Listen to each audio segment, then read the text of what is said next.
Buenas tardes, queridos, queridas, ¿cómo están? Una alegría, un placer saludarles nuevamente, con la bendición del Señor en nuestras vidas, avanzando, extendiéndonos hacia adelante, hacia el premio del supremo llamamiento de Dios en Cristo Jesús para cada uno de nosotros. Bueno, una tarde más, una reunión más, y quiero avanzar un poquito en cuanto al tema que comenzamos a desarrollar en reunión pasada, que nos habla un poco acerca del llamado, acerca de la respuesta y la consecuencia a la respuesta que nosotros damos a Dios, ¿sí? Y en este día en particular hay un hombre de Dios, un profeta de Dios que no podemos dejar de ver, que no podemos dejar de analizar un poquito, porque es un fiel reflejo y un tremendo testimonio de lo que son los llamados de Dios, nuestras respuestas y consecuencias. Así que hoy me gustaría que podamos avanzar sobre la vida de Jonás y poder ver un poquito a través de su vida qué es lo que ocurre con el llamado de Dios, la respuesta y consecuencia en definitiva. Así que, sin más, quisiera que podamos avanzar sobre el libro de Jonás. Vamos a leer algunos versículos. Son 4 capítulos, no son largos, son un par de hojitas nada más, pero en honor al tiempo vamos a leer solamente algunos versículos. Arrancamos con Jonás 1, versículos 1 al 7. Dice: vino palabra de Jehová a Jonás, hijo de Amitai, diciendo: levántate y ve a Nínive, aquella gran ciudad, y pregona contra ella, porque ha subido su maldad delante de mí. Y Jonás se levantó para huir de la presencia de Jehová a Tarsis, y descendió a Jope, y halló una nave que partía para Tarsis, y pagando su pasaje, entró en ella para irse con ellos a Tarsis, lejos de la presencia de Jehová. Pero Jehová hizo levantar un gran viento en el mar, y hubo en el mar una tempestad tan grande que se pensó que se partiría la nave. Y los marineros tuvieron miedo, y cada uno clamaba a su Dios, y echaron cada uno al mar los enseres que había en la nave para descargarla de ellos. Pero Jonás había bajado al interior de la nave y se había echado a dormir. Y el patrón de la nave se le acercó y le dijo: ¿qué tienes, dormilón? Levántate y clama a tu Dios, quizás Él tendrá compasión de nosotros y no pereceremos. Y dijeron cada uno a sus compañeros: venid y echemos suertes, para que sepamos por causa de quién nos ha venido este mal. Y echaron suertes, y la suerte cayó sobre Jonás. Tremendo texto. Quiero que leamos también versículos 15 y 17.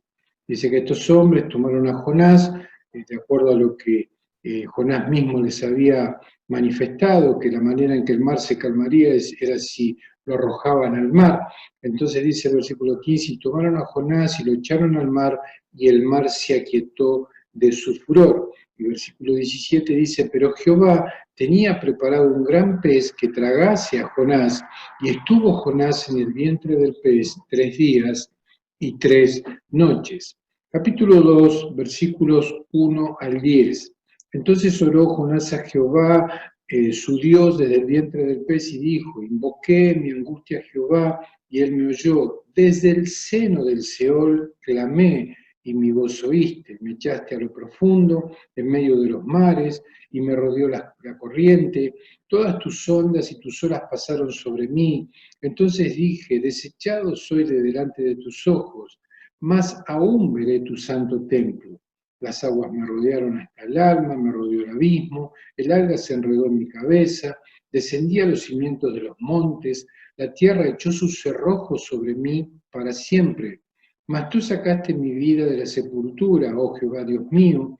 Cuando mi alma desfallecía en mí, me acordé de Jehová, y mi oración llegó hasta ti en tu santo templo. Los que siguen vanidades ilusorias, su misericordia abandona. Mas yo con voz de alabanza te ofreceré sacrificios, pagaré lo que prometí, la salvación es de Jehová. Y mandó Jehová al pez, y vomitó a Jonás en tierra. Capítulo 3, versículos 1 al 6. Vino palabra de Jehová por segunda vez a Jonás, diciendo: levántate y ve a Nínive, aquella gran ciudad, y proclama en ella el mensaje que yo te diré. Y se levantó Jonás y fue a Nínive conforme a la palabra de Jehová. Y era Nínive ciudad grande en extremo, de 3 días de camino. Y comenzó Jonás a entrar por la ciudad, camino de un día, y predicaba diciendo: de aquí a 40 días Nínive será destruida. Y los hombres de Nínive creyeron a Dios y proclamaron ayuno y se vistieron de cilicio, desde el mayor hasta el menor de ellos. Y llegó la noticia hasta el rey de Nínive, y se levantó de su silla, se despojó de su vestido, se cubrió de cilicio y se sentó sobre ceniza. Versículo 10. Y vio Dios lo que hicieron, que se convirtieron de su mal camino, y se arrepintió del mal que había dicho que les haría, y no lo hizo. Capítulo 4, versículos 1 al 4 dice: pero Jonás se apesadumbró en extremo y se enojó, y oró a Jehová y dijo: ahora, oh Jehová, ¿no es esto lo que yo decía estando aún en mi tierra? Por eso me apresuré a huir a Tarsis, porque sabía yo que tú eres Dios clemente y piadoso, tardo en enojarte y de grande misericordia, y que te arrepientes del mal. Ahora pues, oh Jehová, te ruego que me quites la vida, porque mejor me es la muerte que la vida. Y Jehová le dijo: ¿haces tú bien en enojarte tanto? Por el momento está acá la palabra, querida iglesia.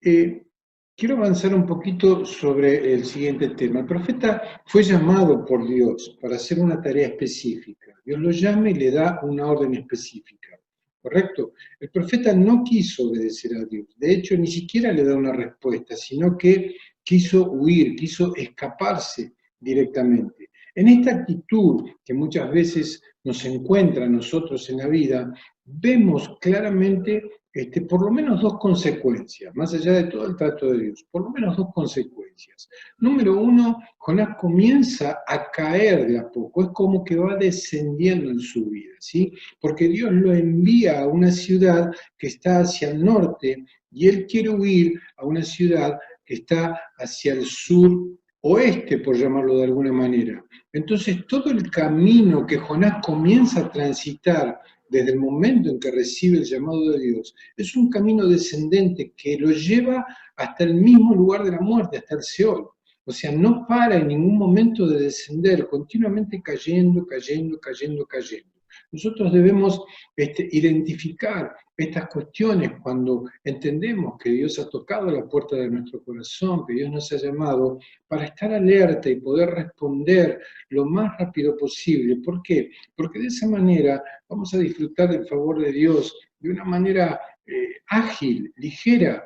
Y de la otra forma, cuando nosotros le pegamos mucha vuelta a la calecita y no le hacemos caso a Dios, resulta de que nuestra vida comienza a experimentar subes y bajas, lo que podemos llamar una vida cíclica, una vida que pasa continuamente por las mismas circunstancias y nunca, nunca deja de experimentar esas cosas negativas y malas que no queremos, pero que por una cuestión quizás de desobediencia ocurren en nuestra vida. Y el motivo número 2 es que los que nos rodean sufren las consecuencias.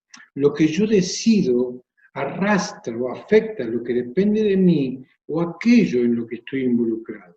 Tenemos que ser conscientes. ¿Por qué? Porque muchas veces nosotros tomamos decisiones contrarias a las que Dios nos ha pedido y por ahí sufrimos efectos en la familia, en el estudio, en el trabajo, en las relaciones, ¿sí? Y esto es consecuencia de nuestras decisiones. Arrastramos, afectamos, tocamos con nuestras decisiones contrarias a lo que Dios nos ha pedido, a aquello que nos rodea. Y esto, indudablemente, hace perder mucho tiempo y como le ocurrió en este caso a Jonás, trae gran sufrimiento. ¿Por qué? Porque la nave en la que él iba estaba corriendo riesgo de perderse y aún la vida de todos aquellos que estaban con él en la nave. Por eso te animo a que si has tenido ese llamado de Dios, si Dios ha golpeado la puerta de tu corazón, responde lo más rápido posible. Hoy es un día especial para tomar decisiones. Ahora, Jonás tenía motivos naturales para no querer hacer lo que Dios le mandó hacer. A veces nosotros podemos entender motivos naturales. Lo que pasa es que los motivos naturales, si bien existen, nunca tendrán fundamento en la voluntad de Dios, nunca tendrán fundamento en el plan de Dios para el ser humano. ¿Por qué? Por la sencilla razón de que Dios ama lo que es imposible amar. Aquello que nosotros detestamos, aquello que rechazamos, las personas a las que nosotros rechazamos, las personas con las que no nos sentimos bien, las personas con las que no nos sentimos a gusto, justamente son todas aquellas personas que Dios ama, así como nos amó a nosotros.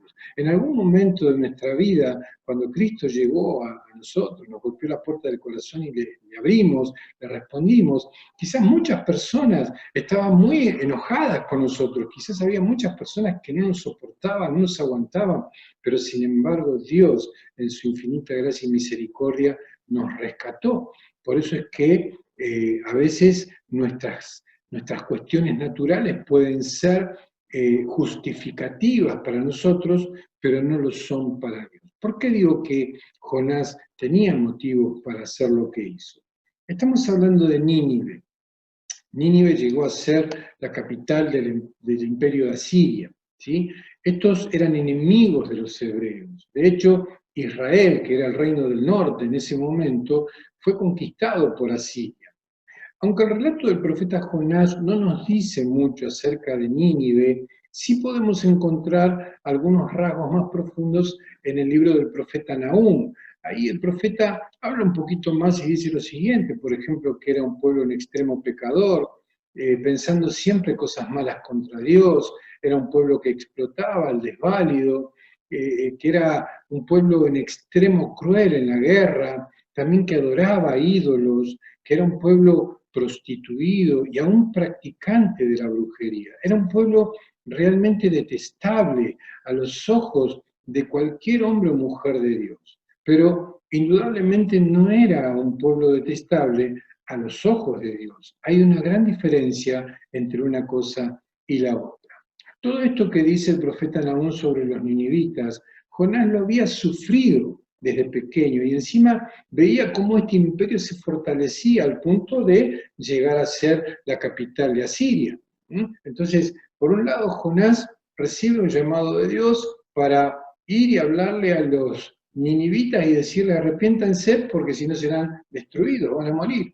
Y por el otro lado, él dice, no, yo quiero que les pase eso, porque este pueblo continuamente nos ha afligido, continuamente nos ha oprimido, continuamente nos ha hostigado. Entonces, quiero que se haga justicia. Yo no quiero que Dios le perdone, quiero que verdaderamente Dios los castigue. Ese era el motivo principal por el cual Jonás no quería saber nada con Nínive, porque era un pueblo enemigo. Era un pueblo enemigo. Imagínate por un instante, ¿sí? No sé, algún vecino que te haga la vida imposible, ¿sí? Que te tira la basura en tu vereda, que cuando barre el cordón te tira todo para el lado tuyo, ¿sí? Qué sé yo, no sé, por ahí a la medianoche o a la madrugada tenés paredes lindantes, ¿sí? Hay una medianera de por medio, y por ahí a las 2, 3 de la mañana al vecino se le ocurrió empezar a hacer agujeros con una agujeradora del lado de la pared, no te deja dormir, es decir, cosas que a lo largo del tiempo van gestando una mala relación con un vecino y llega un punto en que uno llega a tenerle bronca, ¿sí? Llega un punto donde uno llega a enojarse con el vecino. Entonces, imagínate que Dios se te aparezca, te hable y te diga, anda, golpearle la puerta y predicar el evangelio de la gracia, del perdón del pecado. O sea, es un tema bastante difícil de digerir. Y esto es lo que le tocó vivir a Jonás. Una orden de Dios para ir a hablarle a un pueblo que él consideraba enemigo y que bajo ningún punto de vista quería que fuera perdonado, sino que por el contrario quería que Dios lo castigara. Quizás nosotros no hemos vivido en carne propia una situación de guerra, si bien la República Argentina tiene una experiencia en el sur con las Islas Malvinas, pero quizás le ha tocado aparte y bueno, por ahí a nosotros ni siquiera, o sea, nos tocó de lejos, por ahí lo vivimos a través de las noticias nada más.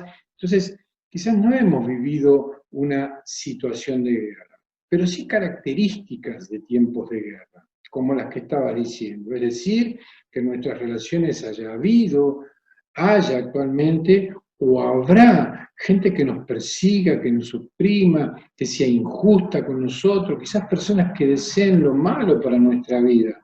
Cualquier tipo de esas situaciones, ¿sí? Si Dios nos pidiera, como dije antes, que vayáramos y le predicáramos el Evangelio, vos y yo, ¿qué haríamos? Gran pregunta. Bueno, Jonás estaba determinado, ya lo tenía decidido, dice yo, todo bien, pero con los de Nínive, lejos. Cuanto más lejos, mejor. Él estaba determinado a no aceptar el perdón de Dios para los ninivitas, entonces huye, y ahí vimos anteriormente las consecuencias, ¿sí? Por lo menos dos, como dijimos antes, al principio, y consecuencias que por lo general son negativas, son cosas que no nos agradan, son cosas que no queremos. Sin embargo, Dios prepara caminos, siempre prepara caminos, Él abre caminos donde no lo hay, ¿sí?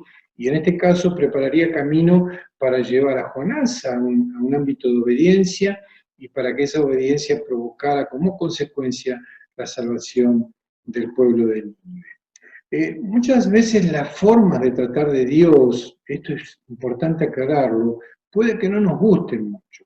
De hecho, la forma en la que Dios trató con Jonás, nosotros la quisiéramos lejos y hace tiempo, porque ha sido una forma bastante peculiar y bastante sufriente para tratar con un siervo suyo.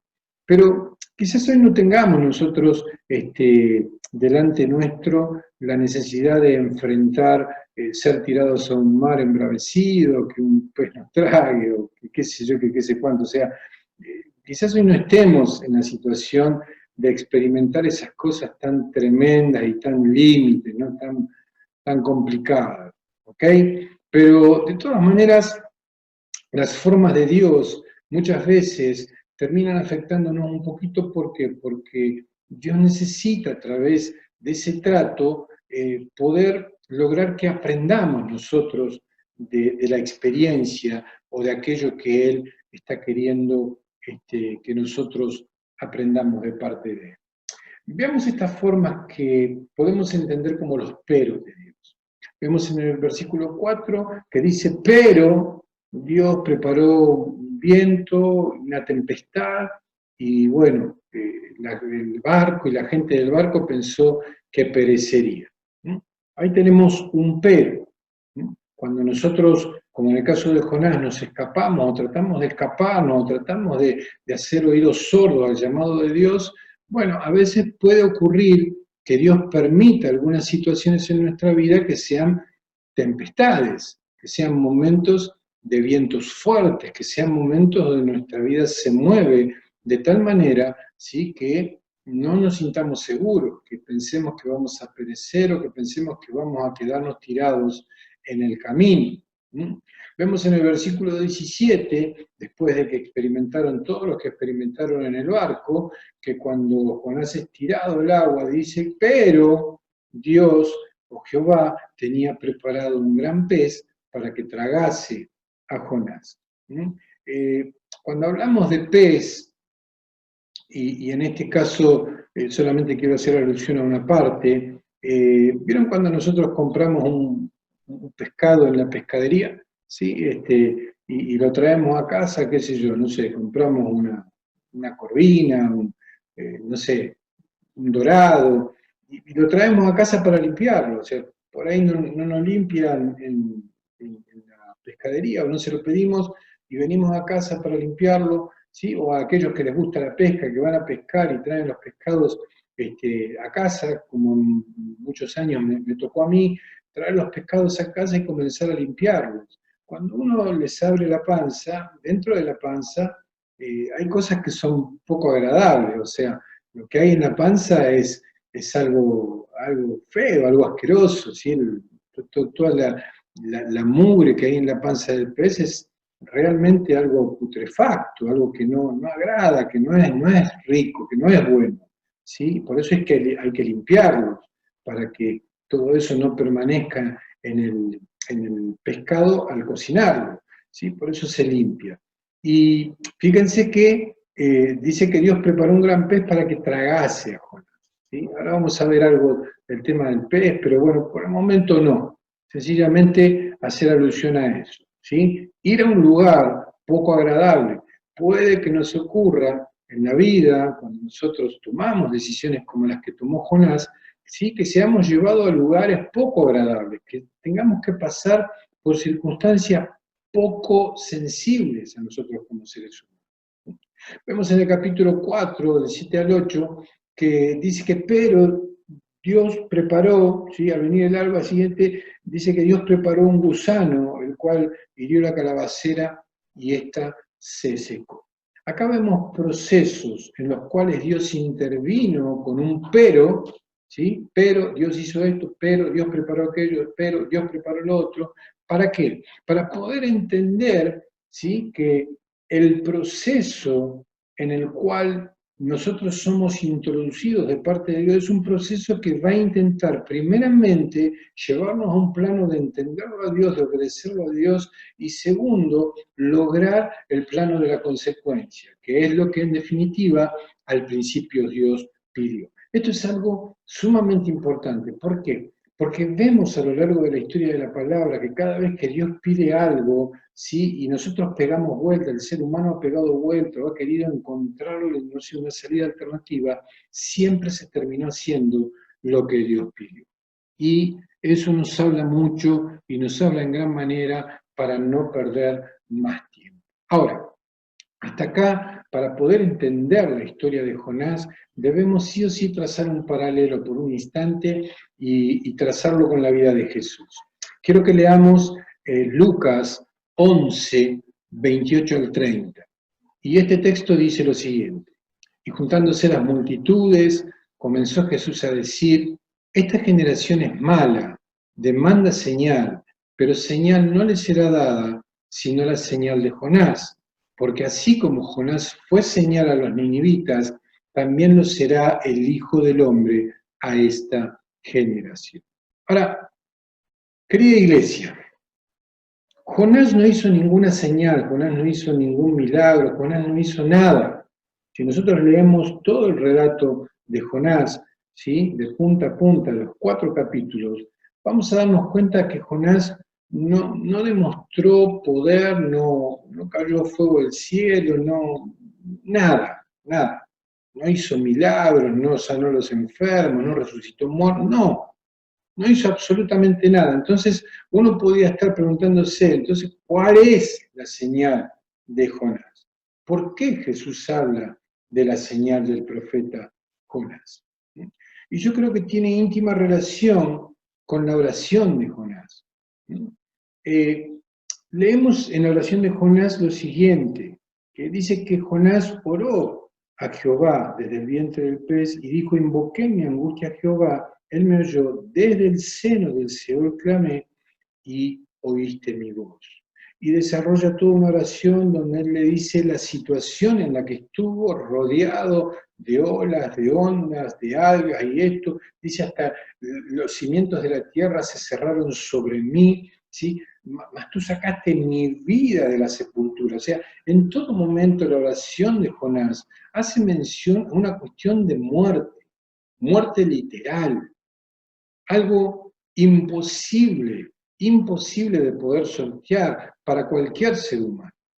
Cualquier ser humano en la situación de Jonás muere de una manera irremisible porque de una u otra manera se encuentra ante situaciones que sobrepasan su capacidad natural de supervivencia.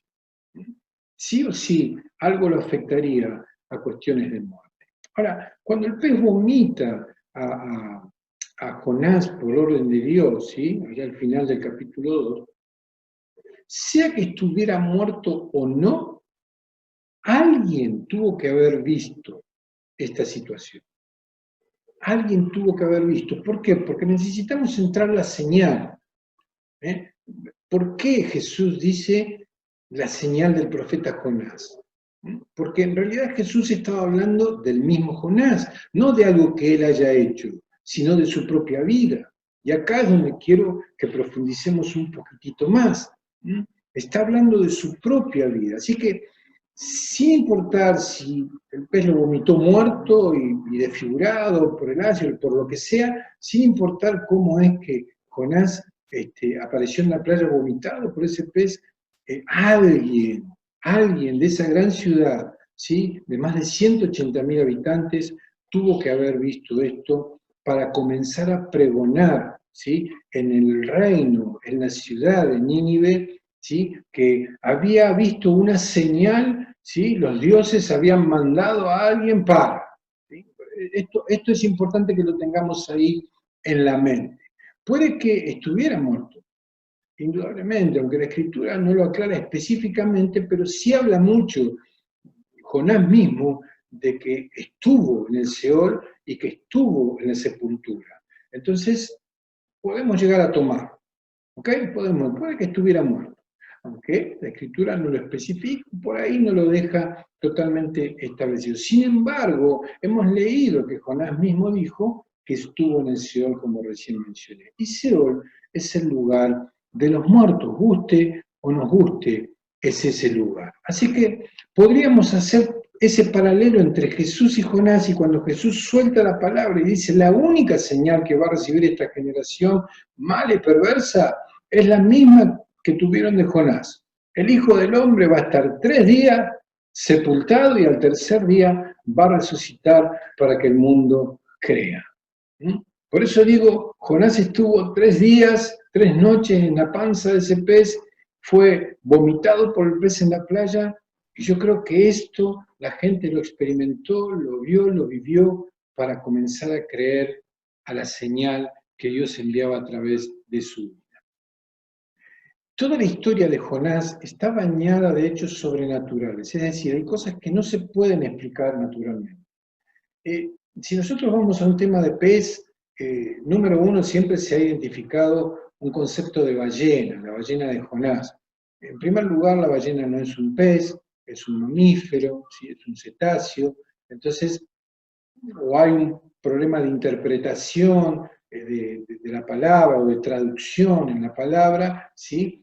Cosa que no podríamos por ahí tener la ciencia cierta, porque si Dios cuidó su palabra a lo largo de la historia de la humanidad para que no desapareciera, y Él dijo, todo pasará menos mi palabra, y esto está establecido así, entonces debemos entender de que ha sido un pez. Y investigando un poco, el único pez lo suficientemente grande como para poder albergar a un ser humano dentro suyo, es un pez que se llama tiburón ballena.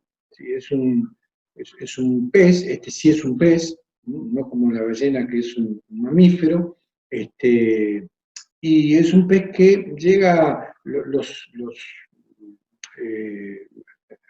aquellos que encontraron, ¿sí? Las especies más grandes, no alcanzan a medir por ahí 20 metros, pero cerca de 20 metros estarían midiendo un tiburón ballena.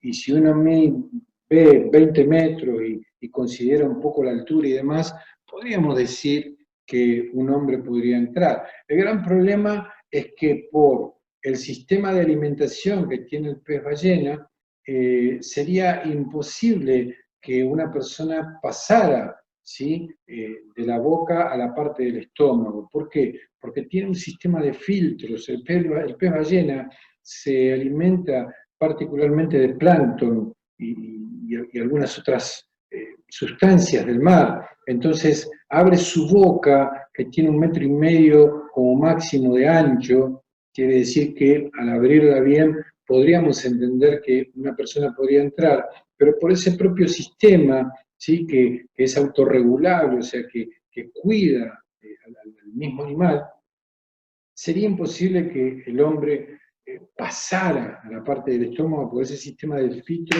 lo expulsaría automáticamente, ¿sí? Porque no puede tolerar algo más grande de lo que puede procesar después, y que son todas esas sustancias del mar que son muy pequeñas, ¿sí? El tiburón ballena no es un tiburón que muerde, no tiene dentadura como para hacer eso, sino que filtra y todo ese plancton, esa sustancia que le queda del mar, la va procesando por deglución, Entonces, es un sistema que de repente por ahí no nos da la garantía de que esto pudiera haber sucedido. Por eso digo que naturalmente hablando, muchas de las cosas que suceden en la historia de Jonás no pueden ser comprendidas. ¿Por qué? Porque son hechos sobrenaturales, y al ser hechos sobrenaturales, Dios pudo haber preparado un pez que ni existe, que lo preparó exclusivamente para eso, ¿sí? Y que verdaderamente Jonás estuvo ahí adentro esos 3 días y esas 3 noches. ¿Mm? Así que, naturalmente hablando, sería imposible que un ser humano pueda estar en la panza de un pez, por muchos motivos. Algunos de los que mencioné, ¿sí? Y otros porque ahí adentro inclusive no hay oxígeno, entonces no podría durar mucho tiempo viva la persona. ¿Okay? Así que tenemos que descartar eso y debemos creer a lo que la palabra de Dios nos dice, que Dios preparó ese pez para que cumpliera una función, que llegara el momento en que vomitaría Jonás en la playa y alguien vería ese hecho, alguien vería, ¿sí?, con sus ojos lo que estaba ocurriendo y al verlo diría verdaderamente, este es un enviado, este es un enviado, ¿sí? Así que notamos que por este motivo, por este hecho, Jonás se transforma en la señal. Por eso es que Jesús dice que la única señal que las generaciones recibirían sería la señal de Jonás, que así como la gente vio un hecho sobrenatural, milagroso, que alguien resucita de la muerte o alguien es enviado sobrenaturalmente, ¿sí?, a través de la boca de un pez, para traer una palabra, para traer un mensaje, de la misma manera Jesús iría a la tumba después de pasar por la cruz y al resucitar establecería el mensaje completo de Dios, el mensaje de redención para todos aquellos que le aceptaran como Señor y Salvador de sus vidas. Ahora, Dios salva a Jonás de la muerte y dice la palabra que lo vuelve a enviar, y ahí es donde Jonás se compromete. Yo quiero decirte, querida iglesia, que hoy es un día donde Dios puede estar hablando nuevamente a tu corazón, a tu espíritu, a tu mente, al mío inclusive, diciéndonos: quizás en la primera parte no me hiciste caso, pero estamos en una segunda, ¿sí? Y ahora quiero enviarte nuevamente. Ahí Jonás se compromete y espero en el espíritu que cada uno de nosotros nos comprometamos en este tiempo. Y dice que Jonás comienza a caminar y a predicar la palabra de Dios que le había dado. Entonces, podemos entender por qué los ninivitas creen a la palabra de Dios por medio de Jonás. Porque ellos entendieron, ¿sí?, que verdaderamente Dios les había enviado a alguien de manera sobrenatural para advertirles de que si no se arrepentían, como dije al principio, de sus pecados, ellos morirían. Hasta acá podríamos identificar el plan perfecto de Dios para la ciudad de Nínive, a través de Jonás, ¿sí? Y podemos poner el punto final. Todos vivieron felices y comieron perdices, o no sé, o el final que quieras poner, ¿ok? Y podríamos decir, joya, se cumplió lo que Dios pidió y estamos todos bien, pero la realidad es que no era así, no estaban todos bien. Había alguien que estaba muy enojado, muy enojado. Este era Jonás. Jonás estaba enojadísimo de que Dios hubiera perdonado a la ciudad, porque él verdaderamente estaba esperando que Dios castigara a esta ciudad, siempre, por más que fue y habló, él esperó que esta ciudad fuera castigada. ¿Por qué? Porque en su corazón seguía habiendo enojo, seguía habiendo odio, rencor en contra del enemigo. No quería que el enemigo fuera perdonado. Así como si yo te preguntara a vos o a más de uno, ¿te animarías a predicarle a tu vecino? Y más de uno diría, no, porque mi vecino no se lo merece. Es una persona mala, es una persona hosca, es una persona, no sé, que no se merece el amor de Dios. Pero quiero volver a recordarte, ni vos ni yo nos merecíamos, nos merecemos, ni nos mereceremos el amor de Dios, al igual que ellos. Y sin embargo Dios manifestó ese amor en cada uno de nosotros y nos salvó, nos rescató. ¿Por qué no a ellos? ¿Por qué no a ellos? Claro que sí. Leemos en el versículo 4:1, pero Jonás se apesadumbró en extremo y se enojó. Se enojó. Entonces tiene una conversación con Dios. Y dice la palabra en esa conversación, versículo 5 del 4, y salió Jonás de la ciudad y acampó hacia el oriente de la ciudad, y se hizo allí una enramada y se sentó debajo de ella a la sombra hasta ver qué acontecería en la ciudad.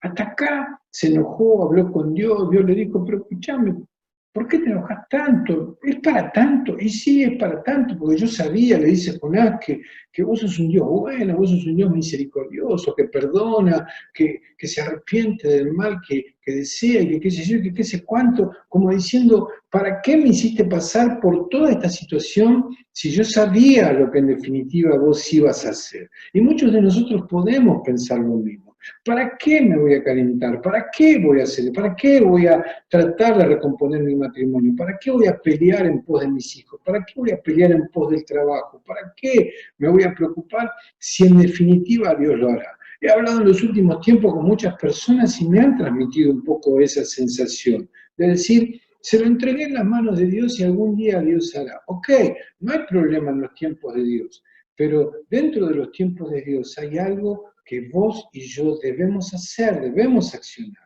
¿Sí? Es como cuando te llega, qué sé yo, una gran factura de servicio y vos decís, Señor, yo esto no lo puedo pagar, no sé por qué, no sé por cuánto, no sé por dónde, pero esto no es lo que corresponde, entonces te lo entrego en tus manos para que vos me ayudes.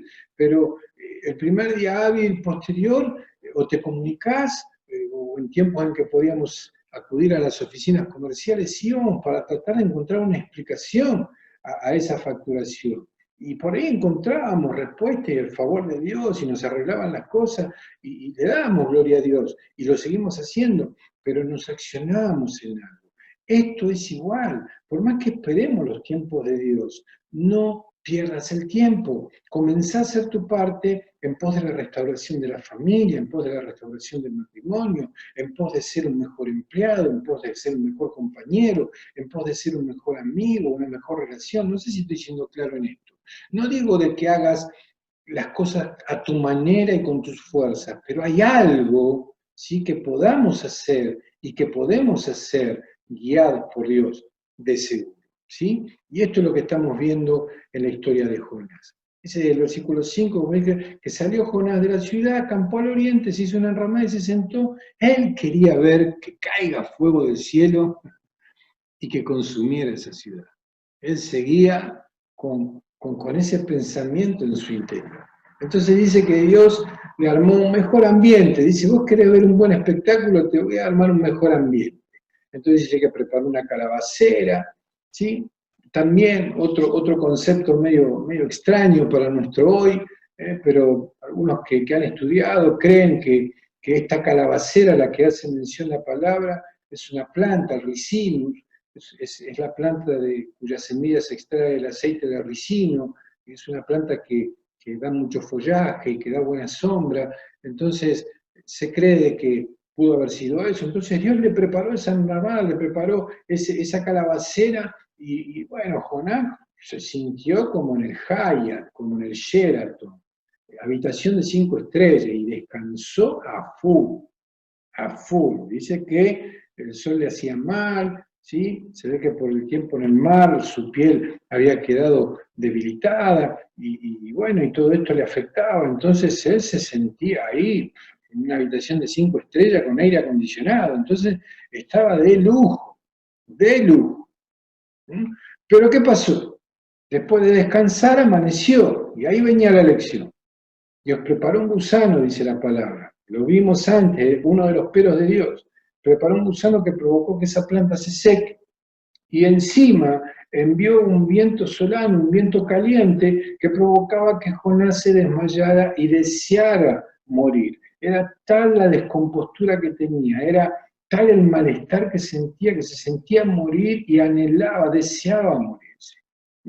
Acá quiero que leamos los versículos 9 al 11, ¿por qué? Porque, del capítulo 4, porque acá vamos a encontrar el mensaje central y el final de esta palabra que quiero compartir en definitiva con vos. Dice la palabra, entonces dijo Dios a Jonás, ¿tanto te enojas por la calabacera? Y él respondió, mucho me enojo, hasta la muerte. Y dijo Jehová, ¿tuviste tu lástima de la calabacera en la cual no trabajaste ni tú la hiciste crecer, que en espacio de una noche nació y en espacio de otra noche pereció? Y no tendré yo piedad de Nínive, aquella gran ciudad donde hay más de 120.000 personas que no saben discernir entre su mano derecha y su mano izquierda, y también muchos animales. Querida iglesia, Dios ha creado un mundo y dentro de ese mundo puso al ser humano en su totalidad. Por culpa de una pésima decisión de desobediencia, el hombre cayó en pecado y esto provocó el distanciamiento de Dios. Ahora, en su infinito e inexplicable amor, Dios determinó un plan perfecto para que el ser humano volviera a recuperar su relación con Él y poder reconciliarse. Ese plan perfecto se llamó y se llamará Jesucristo. Gracias a Él, vos y yo hoy gozamos de esa reconciliación, disfrutamos de la seguridad de la vida eterna. Pero hay muchos que todavía no, como estos ninivitas. Estos ninivitas no gozaban de la vida eterna, no tenían la posibilidad de una restauración de relación con Dios porque no sabían cómo hacerlo. No conocían la voz de Dios, no conocían la palabra de Dios. Y era necesario que alguien les dijera: arrepiéntanse del mal camino, cambien su forma de vivir y Dios les perdonará. ¿No? De esa misma manera, hoy hay muchos en este mundo que no saben cómo llegar a restaurar esa relación con Dios. Por eso es que Dios nos está pidiendo a vos y a mí que obedezcamos a la orden que Él nos dio, que es de reconciliar al mundo con Él mismo, que es predicar el evangelio de la gracia, el evangelio del arrepentimiento, el evangelio del perdón de pecados. Pero hay que darlo a conocer. De una u otra manera podemos ser un tipo de Jonás, vos y yo. ¿Por qué? Porque en definitiva somos un tipo de Jesús. Él habita en nosotros, Cristo habita en nosotros. Y debemos manifestarlo, sea como sea y estemos donde estemos. Y sea que obedezcamos rápido o que tardemos un poco, hoy Dios nos está diciendo: hijo, hija, es el tiempo para que vayas a tu ciudad y les digas que se arrepientan, que se reconcilien conmigo y que busquen mi presencia. Este es el tiempo en el que la palabra de Jonás se activa en nuestra vida para poder obedecer rápidamente a lo que Dios nos pide. Nínive era una ciudad, como dijimos antes, de más de 180.000 habitantes, pero solo estaba Jonás para hablar. Hoy estamos nosotros en la ciudad de Lanús, también hay gente en Lomas, hay algunas personas en Avellaneda, ¿sí? Y quizás en otros lugares más que por ahí no podamos identificar en este momento, pero digo, hoy nosotros que estamos acá en Lanús, estamos en una ciudad de unos 500.000 habitantes, podríamos decir casi unas 3 veces la ciudad de Nínive. Pero aunque sumemos Lanús, Lomas, Avellaneda y otros partidos más, quiero decirte, somos muchos más que un Jonás. Somos muchos más. Y si un Jonás pudo llegar con la palabra a más de 180.000 habitantes, muchos Jonás podremos llegar a millones de personas. Es tiempo de obedecer. No importa que hasta acá hayamos huido de Dios. No importa. Olvidémonos, porque Dios no se fija en lo que pasó, sino que se fija en lo que viene. ¿Ok?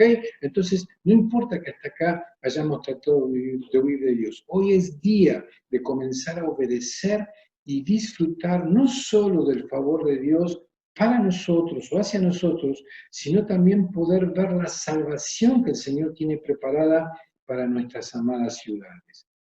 Así que hoy hay un llamado de parte de Dios. Una vez más, Dios está llamando. ¿Cuál será nuestra respuesta? Yo te digo, yo te animo, hagámoslo juntos. Somos un cuerpo, somos una iglesia, somos sus hijos y el mundo está esperando la manifestación de los hijos de Dios para poder creer. Vos y yo somos esa señal. Así como lo fue Jonás, así como lo es Jesús, vos y yo somos la señal de Dios en este mundo que necesita desesperadamente reencontrarse con Dios. Que esta generación y las que vengan puedan ver en vos y en mí la señal de Cristo manifestada a través del amor de Dios. ¿Amén o no amén, iglesia? Por supuesto que sí. Vamos a seguir con estos temas, pero hoy quiero cerrar y quiero que oremos juntos. Quiero animarte. ¿Por qué? Porque obedecer a Dios trae respuestas favorables, trae respuestas magníficas para nuestra vida y es lo que anhelo profundamente que antes de que termine este año, tanto vos como yo podamos estar viviendo y disfrutando. Así que oramos. Padre, quiero darte gracias por la oportunidad de haber compartido esta palabra con mis hermanos, con tu iglesia. Quiero rogarte que esta palabra, Señor, se haga viva en nuestras vidas, sea una rema para nosotros, que verdaderamente podamos entender tu llamado, podamos estar prestando atención de una manera especial a tu llamado y que aunque hayamos estado tratando de huir por un tiempo, hoy sea el día de determinarnos y comenzar a obedecer no solamente en tratar de reconciliar al ser humano con vos, sino también obedecer en ser adoradores en espíritu y en verdad, en poder permanecer en tu presencia a través de la adoración y la oración y ser personas que profundizan tratando de conocerte día a día un poquito más a vos a través de tu palabra.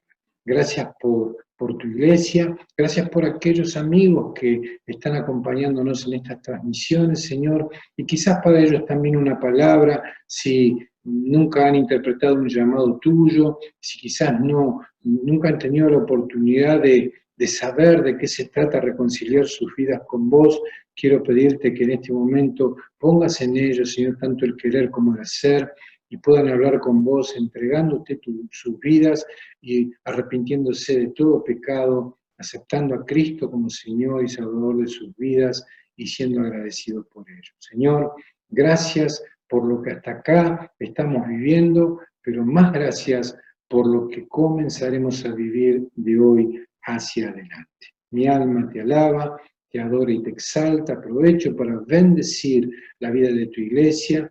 Todos, Señor, que semana a semana hacemos un gran esfuerzo para poder diezmar, ofrendar, sembrar, pactar, aún, Señor, dar primicias para el extendimiento de tu reino y para que la visión no se detenga. Yo declaro tu bendición, esa que enriquece y no añade tristeza con ella sobre cada uno, y lo hago en el nombre de Jesús, dándote gracias. Amén y amén. Amada iglesia, tomo unos segundos más antes de despedirme para comentarte que, bueno, la semana que viene, el domingo que viene, tenemos reunión de acción de gracias. Por favor, vayan preparando sus testimonios para hacernos llegar lo antes posible en la semana, día final, jueves de esta semana que viene, para recibir los testimonios y poder trabajarlos para poder plasmarlos a través de la pantalla. Y también quiero decirte que te vayas preparando para el primer domingo de agosto. Ya estaremos anunciando el miércoles si la Santa Cena también la hacemos el domingo que viene, porque el 2 de agosto, ¿sí? El primer domingo de agosto, quiero que te pongas contento, contenta, feliz. Vamos a estar haciendo una reunión de celebración de nuestro 6º aniversario como Iglesia Puerta de Paz. Así que anda preparándote, ya vas a recibir noticias de parte nuestra, pidiéndote algo para que participes, algo estamos preparando, algo creativo Dios está poniendo en nuestro interior, y ese día 2 de agosto vamos a estar viviendo una reunión de poder, una reunión de impartición. Vamos a tener la palabra de nuestro apóstol, de nuestra profeta y de hombres y mujeres del Señor que seguramente nos van a estar saludando, pero también vamos a tener la impartición y la administración del Espíritu Santo, que es lo que más anhelamos. Así que nos preparamos para ese día. Toda bendición del Señor sobre tu vida. Será hasta la próxima, iglesia. Un gran abrazo a la distancia. Nos vemos.